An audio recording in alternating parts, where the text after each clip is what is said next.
Hello, and welcome to a very special episode of the Reason Roundtable. This is the podcast of free minds, free markets, and free takes. And we're coming to you from Austin, Texas, on the very final night of another great Reason weekend. We have a live audience tonight, so this is a very special episode. I am your host, Peter Suderman, and tonight I am joined by my illustrious colleagues, Matt Welch, Katherine Mangu-Ward, and Nick Gillespie. Everyone say hello. Howdy. Hello. Hello. Hello. Hey, Reason Roundtable listeners, Peter Suderman here. Do you know a student looking for a transformative opportunity that supports the foundations of a free society? Reliance College invites students aged 16 to 24 to the 2025 Great Connection Seminar in Chicago from July 26th to August 2nd. This year's theme, Reason and Free Will, dives into timeless ideas from writers such as Thomas Jefferson, Ayn Rand, and Aristotle. Students can sharpen critical thinking skills in small dynamic groups, developing the intellectual tools needed to thrive in a free society. Outside the classroom, they will explore Chicago's vibrant culture, touring museums, trying improv comedy, and building lifelong personal connections.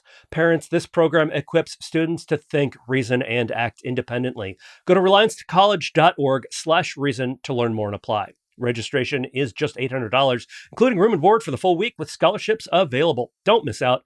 Visit reliancecollege.org/reason to learn more and apply. That's reliancecollege.org/reason to learn more and apply.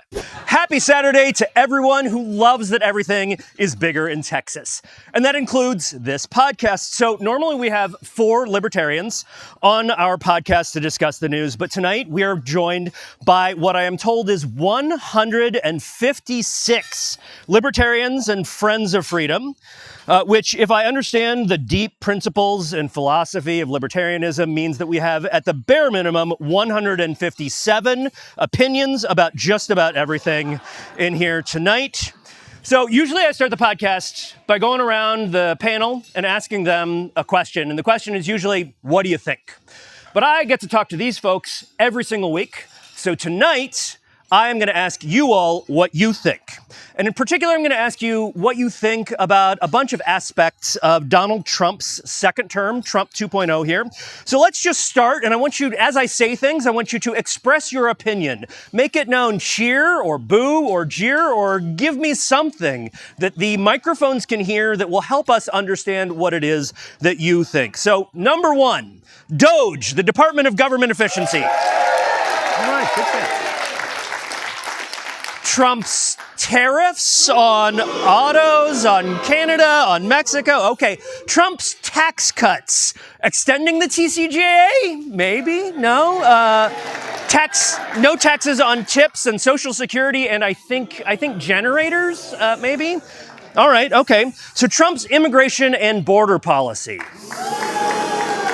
All right, I hear claps, I hear boos. There's a wide array of opinions here.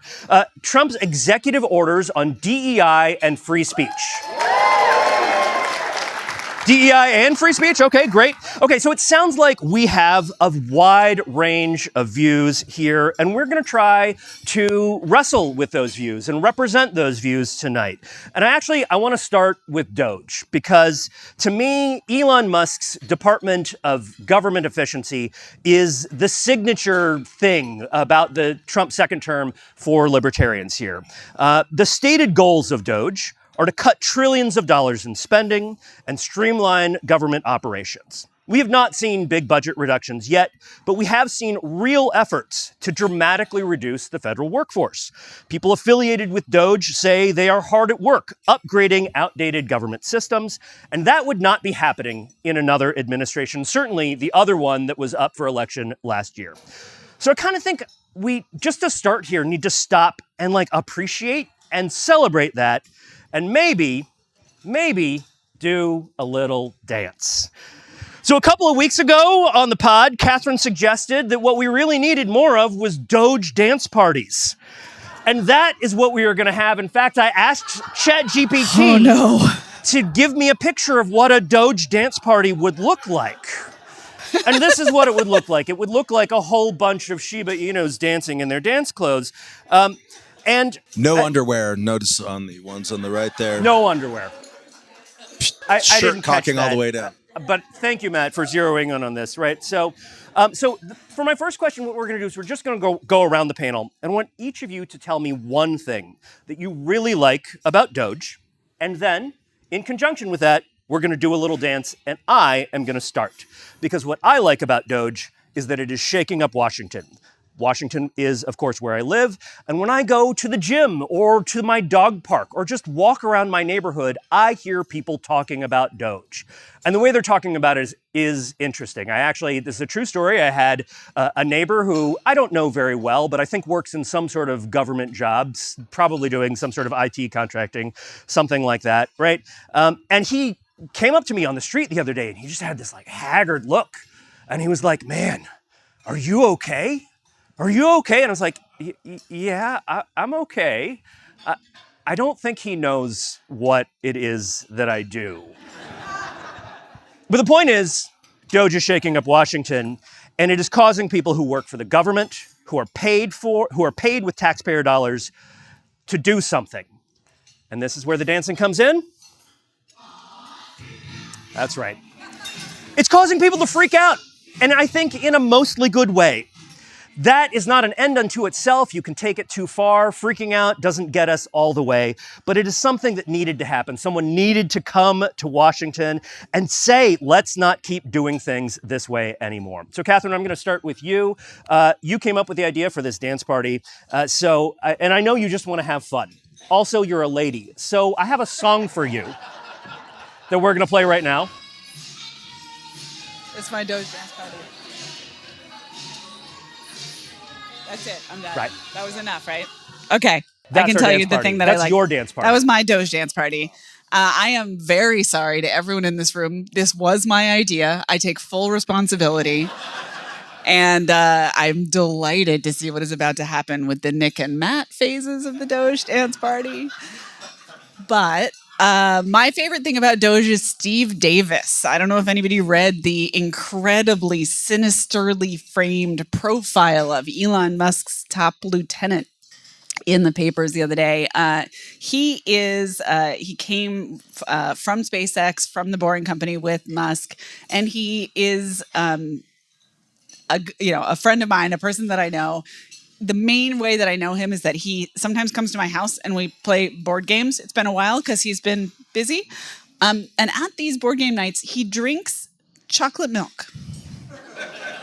And I feel that a person in charge of cutting government in America who likes board games and chocolate milk and rockets can't be bad. It just can't. So Steve Davis is my favorite part of DOGE. At this point, I think all we can really do is trust in the people because the results are murky. I recognize that is me saying we need to trust Elon Musk. Right, or the government. But, Steve Davis, pretty good. All right, Matt, you're up next. So I said up front that we needed a celebration of DOGE, and you are a pretty cool guy. So what are you going to get for your dance party?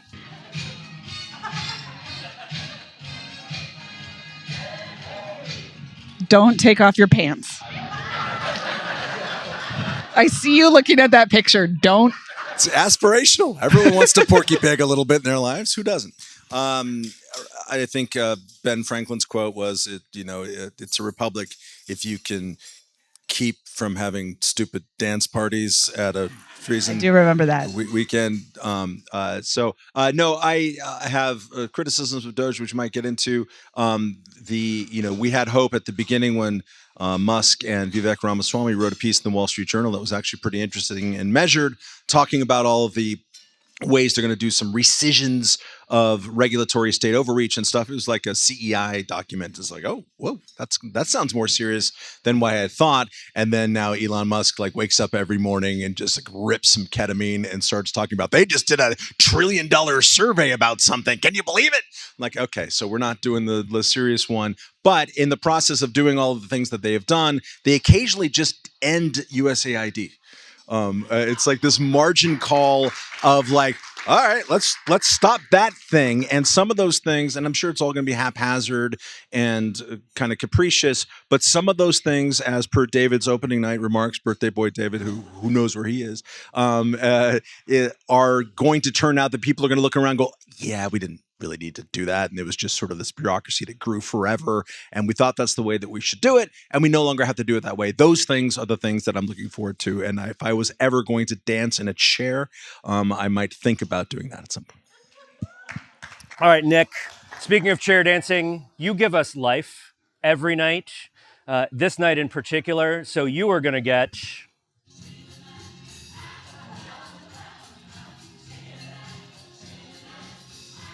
How is DOGE keeping you dancing and staying alive? I hope it's not keeping anything alive in the government. And one of the things that I do like about DOGE is that it just is calling attention to stupid government funding of stuff. And I like the endless list of bad NIH studies that we've funded over the years, including a 2017 one that spent over $700,000 to study whether couples in counties where the Super Bowl took place, do they have a baby boom 9 months later? And it turned out that they don't, which is not really interesting. But that procession of, these are things Reason and other libertarian organizations have spent years, if not decades, kind of listing stupid, wasteful government spending. In this context, every little kind of chip at the tree makes it more likely to fall over. So I like that. That's good. Okay, so it's not all dancing. It's not all celebration here. It's not all cool in the gang. There are, I think, some concerns about DOGE here. And I actually just want to ask all of you, what are your concerns about DOGE? Do you have any issues here? Anything you want to raise? Nick, let's start with you. Yeah, it's mostly bullshit. Right. It started a conversation, but it's not a serious conversation.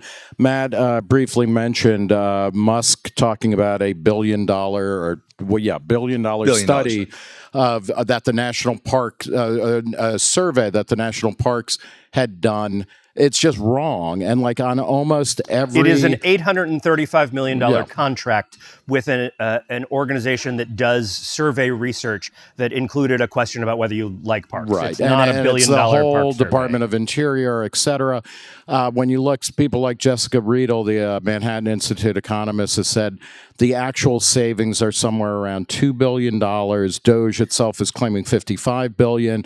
We're looking at a rounding error, and that bothers me because this is the opportunity to really get serious about cutting government and about cutting government spending and cutting entitlements and things like that. And I hope that we don't waste it on small ball type stuff. Katherine, concerns? This is actually just the same concern that I've had about my work at Reason, about our work at Reason, which is it's very hard to decide when you should lose your mind about the little stuff that makes people really upset and when you should focus on the big stuff that really matters. And for years, I was like, no, we should only write 8,000 word articles about how to privatize Social Security because nothing else matters. That's the only thing that matters. But as Matt... 8,000 words. Not you, Peter. Not you. That's a long article. You don't get 8,000 words. But as Matt, I think, recalls, when he was my boss and I was a wee junior writer, I came around and I used to just write a post at 4:20 every day about like food or drugs. Because actually, that's what people want to get mad about. They want to get mad about limits on the sizes of sodas, and they want to get mad about, not being able to just like smoke weed. And I think this is DOGE. This is like people want little things to get mad about, and I want them to have those. But I worry that we never get to the 8,000 words on Social Security. Matt, concerns? So did we decide they ended the Department of Education or not? It was a coin toss. Are we don't know. That now? So they've fired a bunch of people from the Department of Education, which is something that we've been talking about since before the Department of Education was birthed upon us at Reason. And so that's exciting. And then the continuing resolution that they signed into law 10 days ago or whatever funded the Department of Education at the exact same level as it was last year and the year before that. And so you What happens when you engage in sort of deliberately confrontational or politically pugilistic kind of shock actions that at the same time don't do a ton? I'm happy to have half the people at the Department of Education not have a job tomorrow. That sounds pretty cool to me. But if you're not also cutting government in any meaningful way, and the deficit this year is $1.8 trillion this year signed into law. That's what we got. And there's no prospect for that going down at all in a meaningful way. So what happens when this is just done by the executive branch, whoever runs it right now? They do these things with their pen and their phone. It says to me that in the long term, this might be somebody else who gets the pen and the phone, and we just lurch back and forth between executive actions. Meanwhile, the fundamental lines of the thing that we care about, which is the size and the spending of government, is untroubled by any of that. So that, to me, seems to be a squandered opportunity. So that's my biggest worry about it. Okay, so let's talk about a different topic. We're going to move on to tariffs and taxes here. In some ways, because they're kind of the same thing, right? Tariffs are a tax on American people. And so on the one hand, not Trump what I is heard. calling... I heard tariffs are definitely not taxes, Peter. That's what the president keeps saying. I'm sorry. I've just gotten it completely wrong. Thank you for correcting me, Katherine. So on Wednesday, Trump announced a new set of 25% tariffs that are definitely not taxes that will apply to imported cars. And the White House's own projections say that this will basically generate $100 billion in revenue, but that's $100 billion in taxes on Americans. At the same time, Trump ran on tax cuts. He has promised no taxes on tips, like I said, no taxes on Social Security, maybe no taxes on generators. I'm not sure I really understand that one, as well as the extension of the individual tax cuts in the Tax Cuts and Jobs Act that was passed under Trump's first term, except maybe not. There was a report just this week while we were at Reason Weekend that maybe Trump is considering allowing taxes to rise, at least on high earners under the TCJA, for political reasons and also to pay for some of the other stuff or create fiscal space for the other stuff.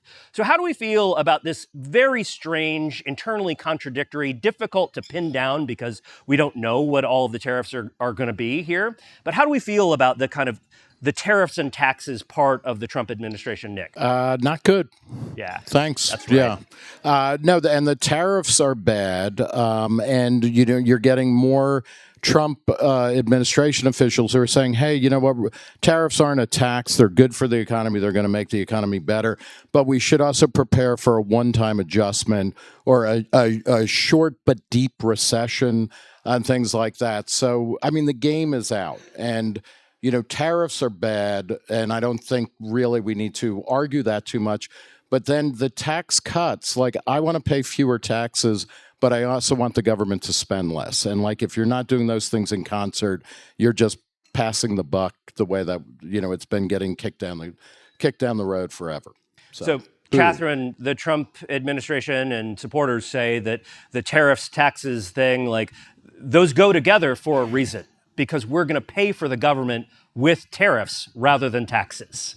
Yeah, I'm going to put on my powdered wig and I'm going to get my fife and drum out and we're just going to go back to the good old days. I mean, I want a fife and drum dance party. I do too. That would be awesome. I love a marching band, as you know. Next year. I think, this is like, if in fact that thing happened where we so dramatically shrank the size of government that we could in fact fund it with a few moderate tariffs, like, sure, sign me up, love it. But until we get to that day, I do think my favorite part of what is going down right now with tariffs and taxes is it is a delight to hear the American left lip sync our arguments about why tariffs are bad, right? Like that's been fun. Just to hear lefties be like, actually, global trade can be a force for good. And, tariffs are actually taxes on Americans. I'm like, say it again. Say it again. Say it when a Democrat is president. Matt, tariffs and taxes. 100% tariffs on every bit of good that comes from abroad, and assuming that Americans decide to pay that import tax gets you, I think, and I could get the numbers wrong, and I'm sure there are people who used to work for the Federal Reserve who will come and hunt me down afterwards. But I think that gets you around $2.3 trillion. So good luck with your $7 trillion budget. It's a real tiny Your government. 100% tariffs would get you that. So Trump has this idea. There's a reason why he name checked William McKinley over and over again, including on Inauguration Day, including renaming Mount McKinley on day one, is that he wanted, he looks back at that era of high tariffs, no tax, as being kind of a golden era. And why can't we do that in reverse? And there are at least a few advisors around him who agree with that and think that's a good idea. And then there's plenty of people in the Republican Party who will say anything that Donald Trump wants them to say and agree with it. And then that combination is he's trying to get there. And the biggest problem with that is not even, in my estimation, the actual kind of intellectual argument against tariffs. It's a procedural or practical argument about what the president can and cannot do right now. The president can go, boop, tariff, national security, I don't know, fentanyl, and it happens. He cannot do that with taxes. So he can't just snap his fingers and get rid of taxes, even on tips, which is now a bipartisan idea. It's complicated. He has this much of a margin in Congress. So what's he going to do? He's going to do this with tariffs, and he's going to do a lot of jawboning on taxes that's going to lead to some kind of kludgy mess. So he's not going to get that perfect swap, the McKinley-esque swap. So just stuff is going to be more expensive, and the government's going to take more of your money. Speaking of things that are going to be more expensive, I will take the last word because that is the name of one of my very favorite cocktails. And that cocktail relies a lot on a number of European ingredients that there's not an American version. You can't substitute something that's made here. This is not something that Americans can just do. And a friend of mine, a friend of Reason, Jordan McGillis, who works for the Manhattan Institute, recently did some calculations and found that a last word made at home, this is not at a bar, under Trump's tariffs will cost $12 to $13. Why not just go get it at a bar at that point, except at the bar it's going to cost an awful lot more. Trump's tariffs are bad for many reasons, but What's mainly the ingredient because here? What are you saying Americans can't do? Yeah. Chartreuse. All right. And Luxardo maraschino liqueur. Okay, let's move on to another issue that involves borders, immigration, and border policy. When Trump was running, he promised mass deportations, crack down on immigration, and we haven't seen mass deportations yet. We have seen some very concerning deportations and people being detained for long periods of time, in some cases for unclear reasons. Nick, tell us how you feel about this. I don't feel good about it. Yeah. Not feeling very good about a lot of things here. No, but the one thing, and Trump should get credit for securing the border. Biden had actually last June had pushed through a bunch of stuff that had massively reduced people coming across the border. It is good to have a secure border, to the south and to the north. That's not where a majority of illegal people are coming in. We need immigrants and we need reform on the legal side of immigration, which has gone missing for 40 years now. But if you are going to start rounding people up and you don't check their identification that they're carrying with them for hours or days, something has gone horribly wrong. And I don't think anybody really wants to live in that country. Yeah, so Katherine, Nick raises the issue of due process, and it seems like people are not getting it. And in fact, at a town hall just this week, there was a Republican from Indiana, Victoria Spartz, who said, if you violated the law, you are not entitled to due process. Just facts. I don't think that's how due process works. It is not. And, there's always going to be idiots, right? In Congress, yes. In Congress sometimes. But I do think, the fact that that is kind of where the conversation is resting is not ideal. Of course, the other version of this that we've seen is people who are here on various types of visas on campuses. And I think that this is understandably something where it does come down to the nitty-gritty in some of these cases. It does come down to the specific facts. And, the thing that comes to mind is that the reason we have due process is not for people who are unambiguous cases and not for people who are sympathetic. We have it for people who maybe suck and did something non-ideal, who are still they should still be accorded due process. And I think that is, we've seen some test cases. I think we're going to see a lot more. And things that do not disqualify you from due process are writing an op-ed about Israel. Things that do not disqualify you from having due process are having tattoos. Things that do not disqualify you from due process are, they are myriad, and we're going to see a lot of those tested, unfortunately. Matt, how concerned should we be about this? I mean, when we talk about this on the podcast, one response we get is, well, look, maybe it's a problem, but this is the sort of problem, maybe it's even unconstitutional, but Biden did unconstitutional stuff. It was bad, but we don't freak out about this. We go through the courts and it sort of works itself out. Don't panic, right? How do you respond to that? Well, I agree with not panicking. I also agree with at any given time, certainly mine and probably most people in the world in this room's preferences. Those are importantly different subsets. Yes, thank you. Are going to be in an extreme minority position on the way the public policy is executed and how you approach that, whether you freak out about it or whether you cheerfully go into the breach, is kind of up to you. An aspect about two of the aspects that I find most troubling about Trump this time, and similar to last time too, but the due process that Katherine was just talking about is troubling. For those of us who believe in strong, and I'm not really saying us, but those in this room who believe in really strong immigration enforcement, anytime you do anything that is pretty significant in cracking down on illegal immigration, almost certainly you're going to get legal residents ensnared in that. So just think of your, I forget the name of it, the E-Verify, right? So like every employer has to prove to the government that all of its workers are legal citizens. Who gets caught? Women who've changed their names.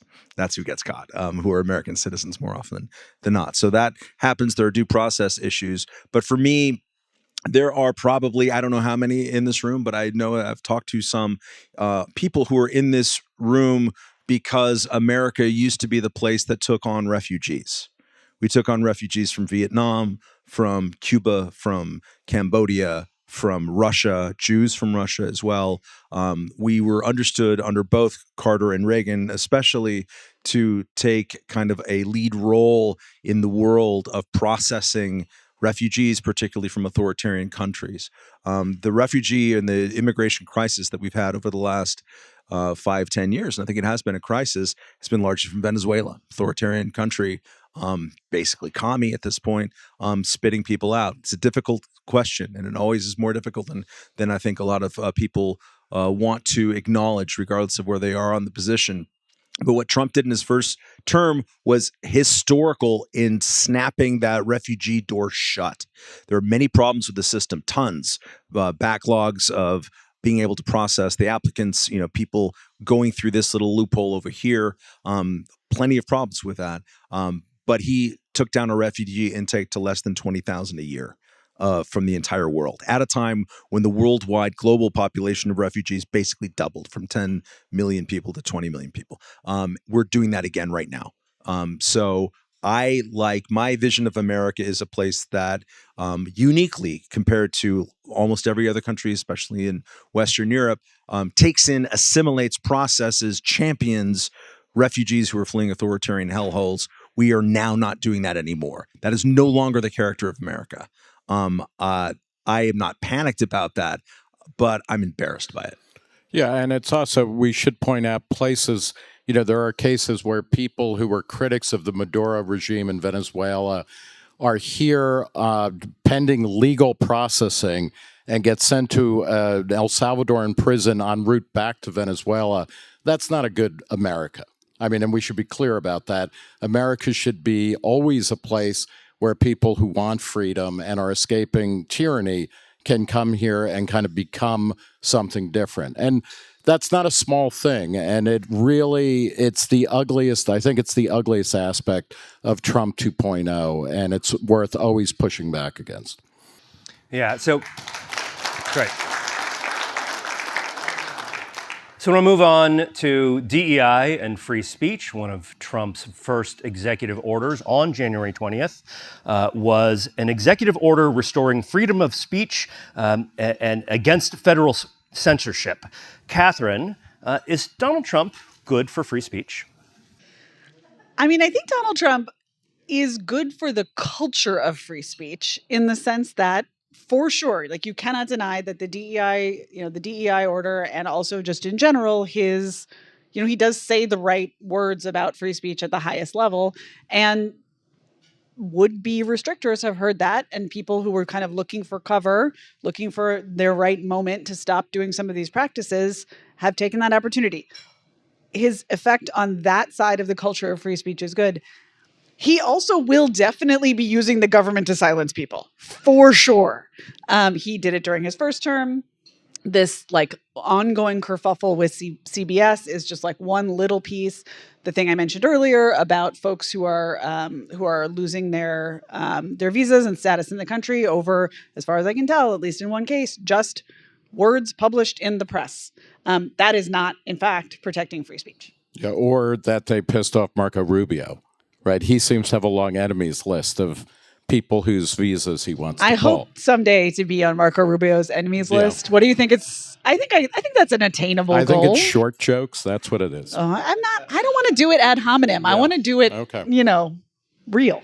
This actually goes to the point that you were making earlier, Katherine, though, because at least some of the reporting has suggested that one of the people who was picked up off the streets in a sort of viral video where it shows, hooded men who are not, identified by, they don't have badges on, they don't have uniforms, and you're just picking somebody off the streets. And there have been reports in like the New York Times saying this person was picked up because of an op-ed that she wrote. And then it turns out that there is at least an argument. I don't know if it is true. There's an argument being made that, well, she's actually being picked up because she committed some crimes like vandalism. And it's very difficult to tell, right? It's very difficult to know There's here this way. exactly. There's this way that you tell in these situations. What if there was some process? Like a whole Like a due process? Yeah. It is worth pointing out in the speech executive order, though, that the way that the Biden administration did kind of strong arm, jawbone, pressure social media companies to, de-amplify people, restrict people, and things like that during COVID, it is definitely worth remembering that and making sure that kind of stuff doesn't happen again. And tying it around the necks of Democrats like a fucking anchor, pardon my French, for a long time. That was one of the most egregious acts of government in the 21st century, of just censoring the way Rand Paul was kicked off YouTube. He's a senator.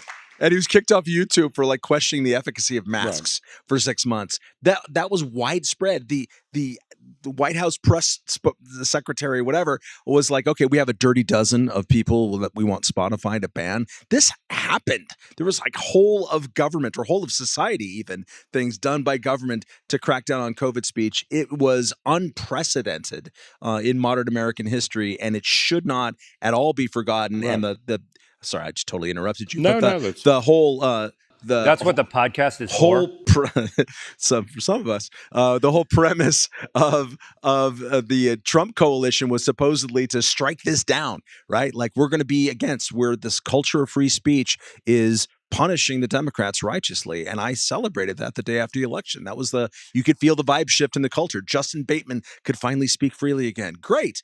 I'm into that. And to then do your day one executive order and then get little Marco out and saying, I really don't like the way these op-eds have run for these 300 people. We're finding them out one by one. And it's also things like going after law firms that defended or took positions that the Trump administration doesn't like, threatening things like that, going after CBS or NBC or whatever because they might have edited an interview a way that bothered Trump. Saying they should take their licenses away. I mean, they have that power. That's all before we get to the stuff on the internet where we have, laws that are attempting to force social media companies to carry conservative opinions, and also the stuff where we're, having age gating for all types of contents at the state level, mostly Republican states. It's a lot of stuff that's not great for speech. To go along with what you were saying, I do think this might have the beneficial effect for free speech because it is forcing people to be like, okay, we can't just keep going back. Like when my side does it, it's good. We need to get to a clearing point or a synthesis rather than a thesis and antithesis that no, we actually want free speech. We want limited government. We want something different than what we've been dealing with for at least the past 20 years. So in that way, I think Trump may end up being great for free speech because it will force everybody to actually come to some common agreement about basic principles. There was a lot of people who righteously rebelled against the woke excesses that could crystallize the most in 2020 when everyone freaked out and started posting black squares on their Instagram and defenestrating the head of the Poetry Foundation for reasons that are obscure to this day. So that was all insane, and all normies understood that to be insane, and they hated the way that HR was sort of sitting on their pockets and telling them to recite the catechism and go read some Ibram X. Kendi. All of that makes a lot of sense to people, and so it excited a kind of centrist coalition, centrist-y, of hey, look, due process, free speech, we like those things, and to replace that with anti-woke, anti-free speech, anti-due process is insane. And I think the administration will see its popularity plummet pretty quickly. And by the way, in keeping with that, I do want to report I had a conversation at dinner where somebody kept talking about something called the Gulf of Mexico. I'm not sure who I should report that to. If you say it on the podcast, they're going to come for him. Okay. Yeah. But, I mean, this is Or her. I want to report a crime. The Gulf of Mexico is currently in a holding facility in Louisiana. It's a bad scene. Right, so I will cap this conversation by pointing out an executive order that came out while we were at Reason Weekend. This is an executive order restoring truth and sanity to American history. Okay, so maybe, so right? It's a whitewash. Is there a lot of truth and sanity? There's a lot of truth. I'm not sure there's a lot of sanity. There's a lot of delightful insanity in American history. But this orders the Vice President, J.D. Vance, to work with the Smithsonian to, and this is a quote, to remove improper ideology from such properties. To remove improper ideology. And so this is why I grouped DEI and free speech together, because these are sort of the yin and the yang, right? The kind of Tweedledum and Tweedledee, the Arnold Schwarzenegger and Danny DeVito of Trump's, way of approaching free speech is that on the one hand, he positions himself as a free speech warrior, but he is also warring against free speech that he doesn't like. And both are true in many ways. This show is sponsored by BetterHelp. Therapy can feel like a big investment, but the state of your mind is just as important as your physical health. Let's talk numbers. Traditional in-person therapy can cost anywhere from $100 to $250 per session. That adds up fast. But with BetterHelp Online Therapy, you can save, on average, up to 50% per session. With BetterHelp, you pay a flat fee for weekly sessions, saving you big on cost and time. Therapy should feel accessible. It's not a luxury. With online therapy, you get quality care at a price that makes sense and can help you with anything from anxiety to everyday stress to just feeling worn out. Your mental health is worth it, and now it's within reach. Therapy is a helpful tool for learning positive coping skills and how to set boundaries. It empowers you to be the best version of yourself. With over 30,000 therapists, BetterHelp is the world's largest online therapy platform. It served over 5 million people globally. It's convenient, too. You can join a session with a click of a button, helping you fit therapy into your busy life. Plus, you can switch therapists at any time. Your well-being is worth it. Visit BetterHelp.com/roundtable today to get 10% off your first month. That's BetterHelp, HELP.com/roundtable. I want to move on here to something that everyone agrees on about Trump, which is that all the people who love him and all the people who hate him agree on, I think, one thing, which is he's funny.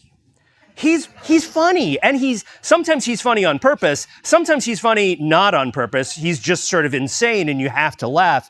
And so actually, I want all of you to just go through here. I want to go down the line, and we're going to start with Matt Welch. And I want you to share the funniest, most absurd, most strange, weird, insane thing about Trump's second term. I will reject the premise a little bit in that there's still a group of people who will tell you in very mad, he's not funny. Why do you say that he's funny? Did you see what he does? He does all these terrible things. It's like, bro, he's funny. And if you stop understanding why your fellow Americans think he's funny, you're going to continue to lose everything all the time. So the State of the Union address, again, I paid way too much attention to these things. There's a whole like 19-minute bit, I'm exaggerating only a little bit, where he's like, no, they got these the Social Security people, they're 161 years old, Marco. And he just like went on and on with all these exaggerated ages of people who are on the Social Security rolls. And it was hilarious and it was great. And I loved it. And it was totally inconsequential. And it was mostly a lie. And that is perfect Donald Trump. It was like insult comedy in the room. He's got great timing. We know a lot of comics in New York spend some time around the Comedy Cellar, and they will all just tell you it's insane the comedic timing the guy has, and to apply that in like a State of the Union address, and just to have this sort of gag with a running tally, and then also to have it kind of meaningless at the end, and in classic Trump form, filled with BS, it's perfect. It says a lot about it. Katherine, does anything about Donald Trump strike you as absurd? Peter, I'm a lady. And so I want to talk about how Donald Trump is the fertilization president. I don't know if any of you guys caught that news this week. Is this related to the Super Bowl? We'll have to do a study to find out. So he's just given a press conference. He's talking to people and, he's talking about IVF, but he does the thing where he just mentally and verbally wanders off. It's called the weave. He's talked about that. Yeah. And so he's like, they call me the fertilization president. He's previously said that he's also the father of IVF, which is like both just technically and sort of metaphorically troubling. And he's like, I don't mind it. Like I am kind of the fertilization. I have no idea what's going on. It's not clear he has any idea what's going on. I guess I will find the silver lining and just say that, I am very pro-choice. I do not like how abortion policy is shaping up in this country under Trump. Obviously, the Supreme Court led the way with that. But I do appreciate that Trump himself retains some common sense impulses on reproductive rights. And one of them is like, at some point, the kind of pro-life extreme Republicans got a little high on their own supply and they were like, yes, now we're going to ban IVF. And they got and Trump just kind of said, what? No, people really like that. I'm the father of IVF. And I just think that attitude will in fact protect IVF and keep it legal, at least for the next 4 years. So thanks, Daddy.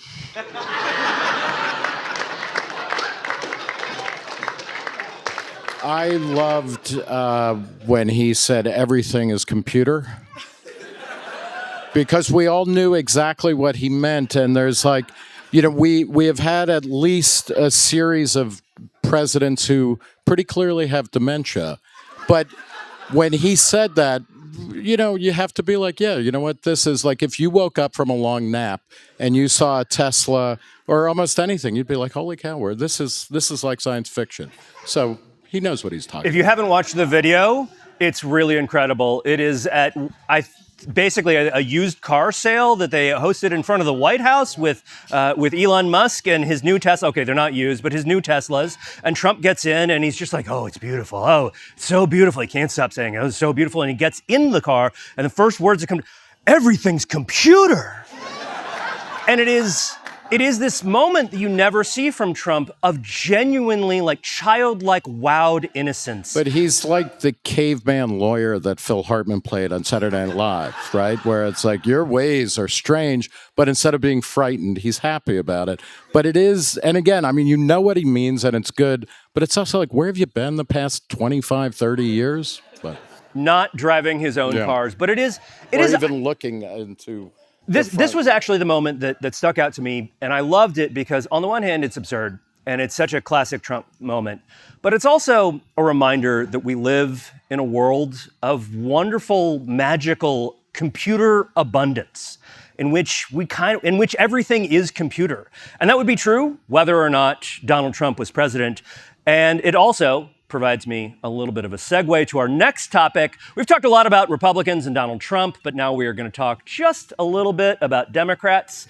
Matt Welch, I understand that in the past you have interviewed Ezra Klein, who has a new book out. Written about? No? No? Make the face you make when I say Boy in the Ezra Bubble. Klein. Go on.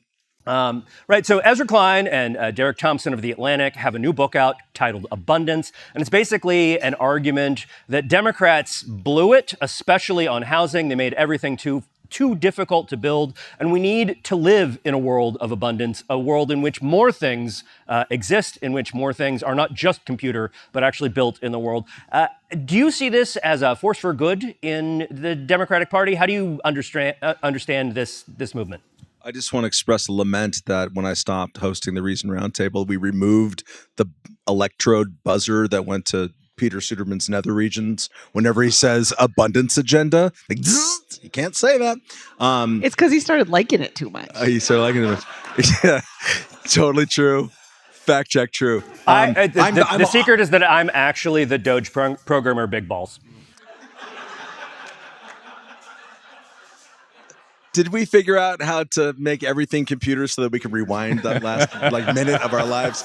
I'm as always heartened that Ezra Klein, 16 years too late, is waking up to the fact that Democratic big government bills don't deliver on the promises that they had, including promises like if you opposed it, you were objectively pro-death, which is what he argued about if you didn't want to pass Obamacare back in the day. We passed it and mortality got worse. Yes. Which Peter has written about very well. So I'm glad that they have a book and that part of that book is reminding Democrats, even challenging them, including with Gavin Newsom, who was strangely still the governor of California, but saying like, hey, you spend a lot of money. How come you didn't do anything with it? And everything sucks. That's great. I'm happy for that to be a thing that people are talking about in this little kind of liquid miasma after an election in which people pretend that they're going to pay attention to more people. And Gavin Newsom is going to talk to Steve Bannon on his podcast. And now we're open to new ideas. It'll last just set your watch, like Christopher Hitchens and theocratic conservatives. Just set your watch. There you did 3 months later, something's going to happen, and we'll see something else. But as part of that, Democrats need any demonstration project that their governance is at all successful and not annoying. And I'm open to hearing anyone describing if they have experienced that themselves. It'd be great. We have so federalized our national and nationalized our national discussion that we think only in terms, and Reason does this, and I do this too. There's not a big difference between the parties, et cetera, et cetera. Can be largely true on some ways. On the state and local level, it's much less true.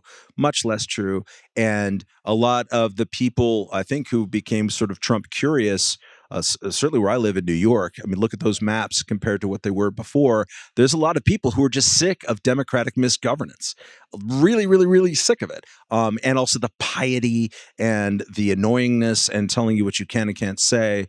And all of it is irritating. So if this book, this terrible phrase, if all of it leads to some people actually thinking, maybe I will do something different, cool. I'm open to it. I am going to take the under pretty aggressively on that. There's no reason to suspect, the abundance agenda is a thing that people say in Washington, D.C. Great. A lot of phrases. Rod Dreher used to say crunchy cons. Awesome. A lot of labels in Washington, D.C. There's not a lot of results in the world of Democrats governing as if those words mean anything to them. Yeah, Matt, if I can just to kind of follow up on that, in New York City where we live over the weekend, we got warnings that we now have to do mandatory composting. So you have in New York City where those are the new crunchy cons? Garbage is piling up everywhere, and the abundance agenda hasn't quite reached, Manhattan. It's about the size of the rat population. If we Yeah. can make them a little They bit need- more abundant. They need a leg up, right? The rats. And so, I mean, just to follow up on that, I do think we're in that moment where the Democrats are licking their wounds and they may start talking in more interesting ways. Good for it. But look at a place, we're talking in Austin, we're talking in Texas. This is an abundance agenda state where people are freer to build whatever they want, and that's a good thing. And hopefully that will wash back out of Texas to other parts of the country, including Democratic states, Republican states, more regulated places. Katherine, the abundance agenda sometimes sounds kind of libertarian. It sounds like the way that Democrats are lip syncing us on tariffs. They are also lip syncing libertarians on regulation, at least when it comes to housing policy and construction. Does that fill your non-existent heart with joy? I, like Matt, assume that the parts of this that I like will never see the light of day. I'm like, oh, that sounds pretty good. So R.I.P. But I think we might get a little bit of zoning reform from the whole abundance agenda. That's, if I had to bet, and I guess we're betting on this, I would say perhaps the tide has turned at least a little, even in blue places, on the idea that sometimes it's okay to just build stuff. And that would be great. I accept. Okay. That does sound great. So I want to, before we close out, I want to talk about briefly about someone who did build something. Manny Klausner, who was one of the founders of Reason, was such an influence on Reason Magazine, on the foundation, on so many of our lives. And I just want to go down the line here, start with Matt, and hear your memories of Manny. What did he mean to you? What did he mean to Reason? How did he shape our world? Try not to get verklempt. It's my voice. I have laryngitis. When I came to Reason, some of you have been with me for a while here. I was a little bit weird, maybe not in the traditional role. There was, thank you. A lot of people could have treated me with more suspicion and not generosity in those early days. And I'm grateful for those of you in the room who were part of being nice to me despite your better judgment. And Manny was definitely a lead of that. My anecdote will be very similar to experiences that no doubt Katherine and Nick have had, which is that so we have Reason Weekend, and then there's the annual meeting. And so the way that the inside baseball here, the way that it goes is that there's the first night is the opening night dinner, right? And then the next day is the board meeting, and you steel yourself for it, and then you survive, and it's all great because we have a wonderful board, and everything's very collegial, but still you're a little bit nervous. There's people you work for their pleasure, and it was all about when you're going to have to talk with Manny in this process. And for me, and I don't know what it was like for you guys, but it was the opening, the pre-night board dinner. Right, you would try to withstand the Manny thing, and he was great. And it's not because he was uncollegial. No, he was incredibly. He's like, "Hey, Matt, the book is looking really great," and would talk about what he likes about it. It would lead with the praise, and then just sort of say, I was thinking that maybe you could do this with the design and things. And the part of it in my tenure was that he was absolutely right. I became editor in 2008. We had the financial crisis right afterwards. So we had to tighten our belts a little bit and sort of decide, what are we going to spend money on? And I decided along with David that we wouldn't spend money on let's do a big redesign right now, because we were just trying to withstand all of this. So Manny was absolutely correct to point out that the magazine needed to be redesigned. And I was just sort of steeling myself for withstanding his criticism, but it was always very, very gently done. But it was also the kid in Animal House with the people on his shoulders, devil and angel. And Manny was this little angel saying magazine needs to look better. And it was really, really great towards the end of my tenure when I was shoving everything in Katherine's lap, when we finally had a little bit of wiggle room to hire Joanna Andreasen, a fantastic designer, and they could redesign the magazine and make it beautiful again. And a lot of that was really just the gentle, loving kind of persistence of detail with Manny talking. So I have so many fondnesses about him, and you all do too. The restaurants you've been to, like weird speakeasies in Chicago, but it was always just that little trepidation and that little reminder of you could still make this thing better. And he cared that much always about doing that. So that's what I remember. Katherine? Mine is actually in the same vein, but in the area that I care about more than Matt does, which is copy editing. So Manny was so many things to Reason, but I think one thing that a lot of people don't appreciate is that he was a volunteer copy editor for 5 decades, I think. He would send me notes, and I think many of us were on his email list, but then when he wanted to send you something just for you, he recognized that maybe you weren't immediately opening every email from Manny because there were a few. And so he would put in all caps, personal, or this was the big one, urgent.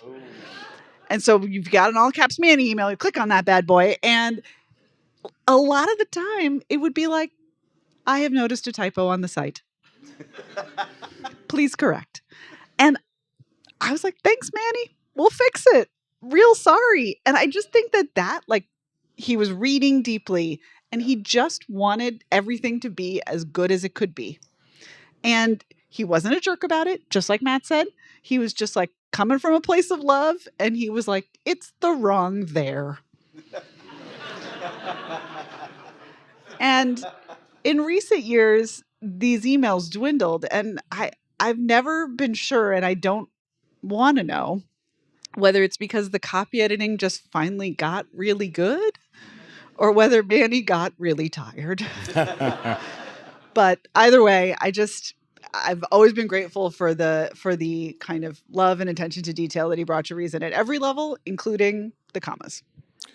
I'm going to repeat a story that a lot of people have heard, and it's great, and it's very Manny, and he loved to tell it, which is in the November 1973 special issue that Reason did early on about Ayn Rand and her legacy.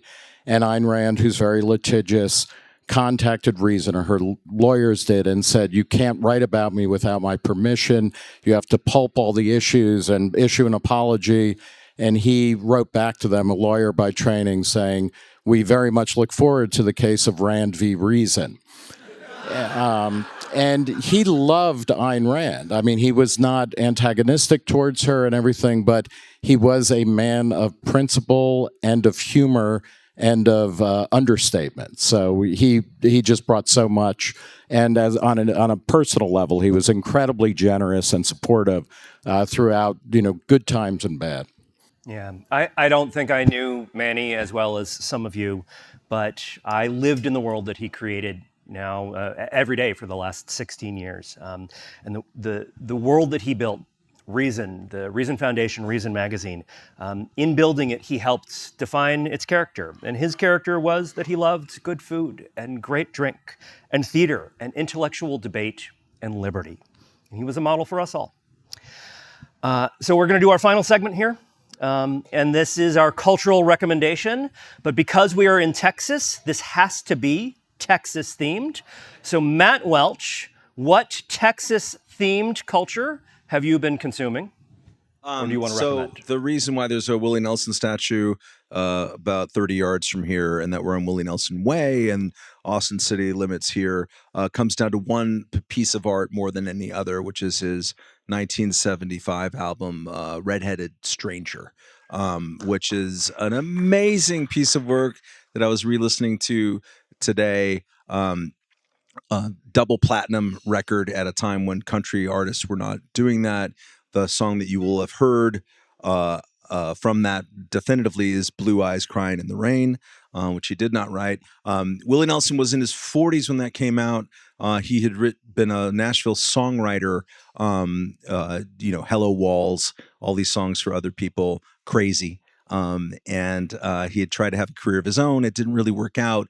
And he was in his 40s, he was kind of in Austin. It wasn't working. And he changed record labels in around 1973, I think, to Columbia or Atlantic at first, and released a couple of really interesting records that people liked, and then renegotiated with Columbia so that he owned everything, had all rights of all refusal. So this is at the time when Motown and Stevie Wonder is declaring sort of financial independence in sports, which I've written about for Reason. A lot of athletes are starting to be your free agency to find their own voice. So Willie Nelson did that with country music at that time in Austin, and it's a really weird record, people. It's just him up on the mic. He's a fantastic guitar player and a fantastic phraseologist singing. He just has this, and he was at the peak of both of those powers, and there's almost nothing else on this. There's a little bit of piano played by, I think, his sister, some drums and a harmonica here and there. It's super intimate. It's like the Desert Oracle podcast late at night. It's like you don't want to be that intimate with anything, frankly. And it's the record company's like, what are you even doing? This is a demo? Are you kidding with this? And they had to basically get Waylon Jennings in New York, probably to threaten to rip someone's lungs out in order to have it produced. And they released it. And again, double platinum record. And it became this mechanism by which outlaw country, this new genre, would sort of relocate to Austin. Austin City Limits started as a regular TV show, I think, in 1975. Right then, they released the also huge record, it's the Outlaw Country record. That's not the name of it, but like Wanted Outlaws, I guess what it is, with Waylon Jennings and Willie Nelson in 1976. Just sold 1 trillion records. It was incredible. So all of that happened, and this sort of relocation of this more artistically independent Austin. And what's interesting about it is that Outlaw Country is all super, like, it's rock and roll. It's Waylon Jennings, and it's a lot of guitar. It's all this. But this one record, and I really recommend that you go listen to it, is just so quiet. It's a concept album. I think it's about some guy who maybe killed his wife or something. It's sort of difficult to follow along, but it's incredibly evocative and just beautiful, and a great artist who's still with us in his 90s at the peak of his powers. So go check it out, Redheaded Stranger. Katherine? So I was gonna, in keeping with my general brand and also a recommendation I've made previously on this podcast, talk about the Neil Stephenson novel Termination Shock, which does feature a Texas billionaire that tries to solve global warming by shooting sulfur into the stratosphere. And I'm not recommending that because it's really good. But I'm changing my recommendation midstream because what I actually want to recommend is country line dancing. Which I did for the first time today, and which is awesome. Congratulations to Texas and everyone else involved in the creation of country line dancing. I learned the boot scootin' boogie today. And the thing that is fantastic is everybody has their version of this thing, right? Like, it's the electric slide, it's the cha-cha slide, it's everything that happens at an Indian wedding, if you're at the right wedding. It's the same thing, and it's just like human beings shuffling around together in a square. And it's great. And so my official Reason Roundtable recommendation this week is the Boot Scootin' Boogie. So I'm going with Mike Judge's King of the Hill, an animated TV show that ran for 13 seasons from 1997 until 2009 with some episodes in 2010 as well. And it takes place in Arlen, Texas. Hank Hill sells propane and propane accessories. I happened to be living in Texas when it started, and everybody in Texas was like, oh, Arlen is my hometown. It's a great cast of characters. Libertarians will particularly like Dale Gribble, next door neighbor who's a conspiracy truther, let's say. He's not wrong about anything. But what's great about it, and it's like South Park, it's like Peanuts, it is this massive vision, an alternative reality of what America is about to become. Texas is becoming the most populous state in the country. It's going to be the cultural center. It's going to define the identity of America for the rest of this century. And that kind of begins in the beautiful world of Arlen, Texas, and King of the Hill. It's a great cast of characters that make fun of each other and themselves and America, but it also is very serious about this is a warm, wonderful place filled with strange, wonderful people. And when you let them get on with their lives, good things happen. So, King of the Hill. Hey, Nick. The great state of Texas. So, Nick, I will close us out with my recommendation, which is a movie that is about a decade old. It is called Hell or High Water. It is a great bank robbery film, a heist film set mostly in Texas and a little bit in Oklahoma. The movie was written by a guy named Taylor Sheridan. Now, if you know Taylor Sheridan's work right now, he's the guy who created Yellowstone, as well as Landman, a TV show set in Texas. All these spin-offs of Yellowstone, the spy show. He's got like a Tulsa King mafia show set in Oklahoma as well. But right now he's sort of the TV's reigning king of red American television. But before that, he wrote feature films, and in particular, he wrote Sicario and Hell or High Water and Wind River, which were his American frontier trilogy. And I think the best of them is Hell or High Water. And there's a movie about two brothers who are being chased by Texas agents because the brothers, what's that? Texas Rangers, right? Yes, Texas Rangers. And the brothers are robbing banks, and these guys are on their trail. And what you come to see is, I think, a picture of a kind of pre-Trump America.